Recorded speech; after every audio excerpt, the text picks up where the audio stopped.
Hii fani wewe si yako. Wewe waifosi. Na kama huu ufundi wewe kunrisi au kunaona watu tu wafanye hizo kazi na kunkuja vamia. Mimi nimerisi. Wewe kwerisi? Mimi nimerisi. Mimi juavyo nirisi huzidi.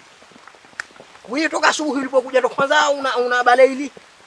Bale hilo nishamaliza bosi wangu. Hapo nishamaliza kote upande wa huko. Nimebakisha hapa tu unapoona tena ndo namalizia hivi naona mvua hichi. Nikaona kidogo nikimbie nikajibanza. Sasa kwa vile hii mvua yatakanyesha kubwa. Na mie ni udongo, naogopa mungunyuka.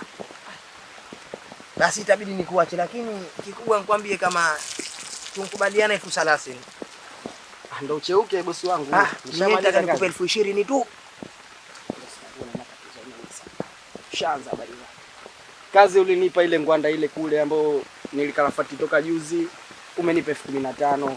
Hii bosi wangu tena unataka kunipa 20,000. Mimi nakupa 20,000 kwa sababu wewe toka asubuhi mimi kunipigisha jua pale. Wewe unataka nikupa 30,000 kwa ufundi gani? Nilimwambia kichatu niletea fundi usiniletee gubi.